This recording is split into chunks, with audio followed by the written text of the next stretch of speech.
Assalamu alaikum everyone. Now usually on this channel we talk about all things to do with money, investments and finance, but today I want to share with you something a little bit different but hopefully as beneficial and is very personal to me. How to memorize the Qur'an step by step. You see, I memorized the Qur'an by the age of 14. I got started at the age of 7 and then subsequently I got an ijaza in Riwayah Hifdh and Asim from a sheikh in Egypt when I was 18. But my journey was not easy, and over the years I got taught by about 8 different teachers, some great, some not so great. And I self-taught myself and I learned from the teachers as well a whole bunch of techniques on how I could memorize faster. And by the end of my memorization journey, I could memorize an entire page in around 6 minutes. And over the last few months, I have come full circle and started teaching my 6-year-old son, Suleiman. Suleiman, go Ameen. Ameen. Ameen. Good boy. Good boy. Eid Mubarak.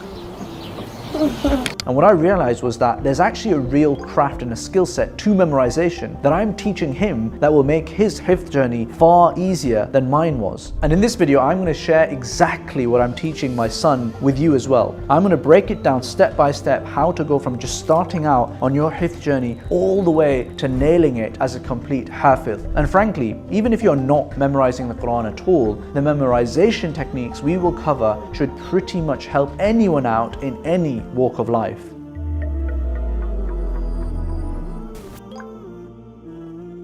The very first thing we need to discuss before we even get into the nitty-gritty of how to memorize is what is the game plan here. So I would recommend starting from the 30th juz, perhaps picking off the 29th juz as well, but then I would stop and I would go to the first juz and continue on from there until you finish. I was taught by subcontinental teachers and they taught me that there are 3 fundamental things that you will be doing as a memorization student: sabak, sabki and dor. Sabak is the new material that you learn every lesson and recite to your teacher. It might be half a page, it might be a few lines, it might be 1 page. Sabki is the revising of all of the recent material that you have learned, the last few pages, typically from the same juz, the same chapter that you are memorizing at the time. So for example, if you are on page 6 of juz 5, the first 5 pages of juz 5 would be your sabki. Dor is your long-term revision. You would typically want to be doing about half a juz to a full juz every time and cycling through all of the historic juz that you have committed to your memory. Now in terms of your daily and weekly routines, this is how I would do it. For your daily routine, I would have 45 minutes memorization in the morning focused on your sabak, the new stuff. So you'd have a class for 2 to 3 hours. We used to have a class for 3 hours in the evening where you revise your sabak that you've learned in the morning and then you recite it to your teacher, and you're only allowed a maximum of 2 mistakes.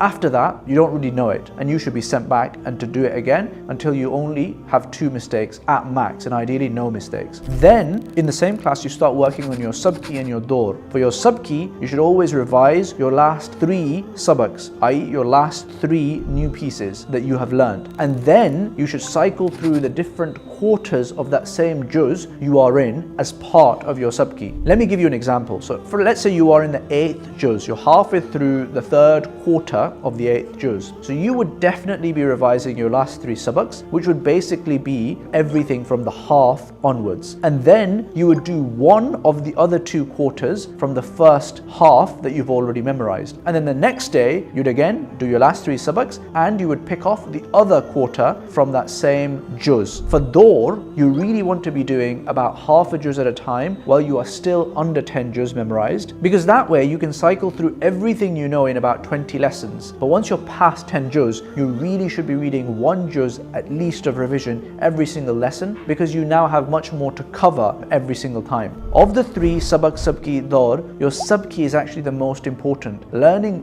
new stuff is actually quite easy after a while, as this is just your short-term memory, and dor is just refreshing on stuff that is already in your long-term memory. But sabki is the stuff that is transitioning from your short-term memory to your long-term memory.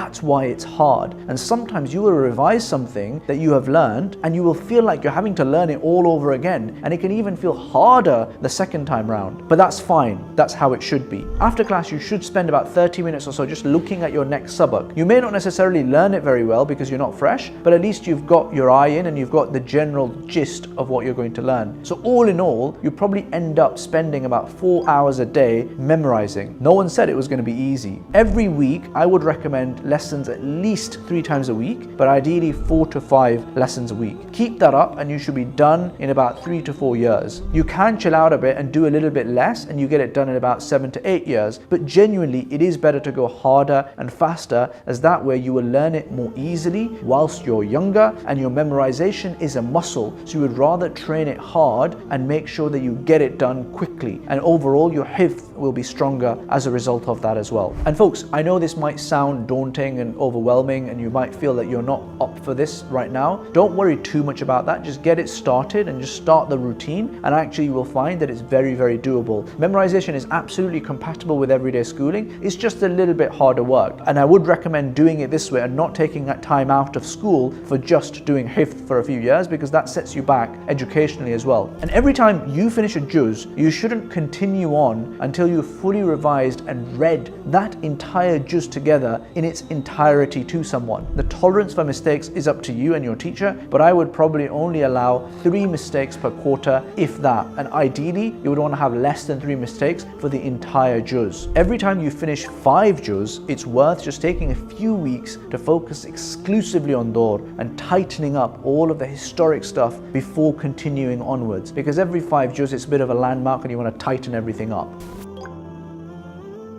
Okay, now we know the macro game plan, let's actually get into the mechanics of memorization of verses themselves. The basic idea is absolutely nailing the pronunciation and how you recite the verse the first time, because that will just stick in your memory regardless. So make the first time the right time. And then once you've got the pronunciation right, take things in very small chunks, individual words, and add on more words each time as you are reciting and repeating, and lots and lots and lots of repetition. I would typically recommend 10 times each verse. Let's take a verse and I'll talk you through exactly how to memorize this verse. So this is a random verse from Surah Naml. The verse is قَالَ يَا أَيُّهَا الْمَلَأُ. I might recite the entire verse the first time. قَالَ يَا أَيُّهَا الْمَلَأُ أَيُّكُمْ يَأْتِينِي بِعَرْشِهَا قَبْلَ أَنْ يَأْتُونِي مُسْلِمِينَ. So the way I would memorize this is I would say قَالَ يَا أَيُّهَا. As you get more experience, you'll be able to take bigger chunks at a time. But you might be starting off, you might just have those 2 words. قَالَ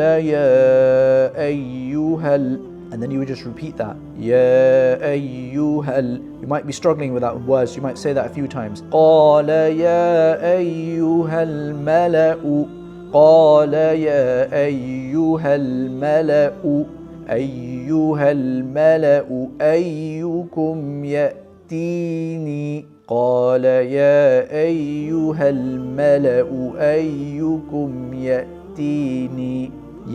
يأتيني بعرشها يأتيني بعرشها يأتيني بعرشها. Okay, I've got that bit now. Let me join it all together.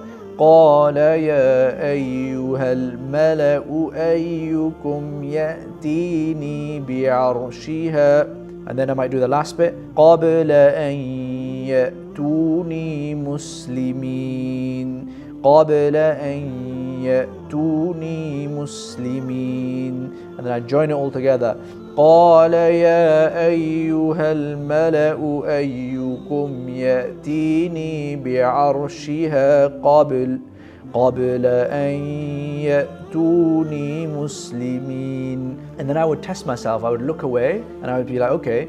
قال يا أيها الملأ أيكم يأتيني بعرشها قبل أن يأتوني مسلمين. And then I would move on to the next verse and I would do exactly the same thing, and the verse after that. And then what you would do is you would keep on joining the verses together themselves. So as you can see, in a way, the micro is just a reflection of the macro. You are adding on new things into your super short short-term memory, that's your kind of like your mini sabak, and then you're looking to connect it with the stuff that's already in your more longer-term memory. And if you are making mistakes, stop. You need to get that verse right.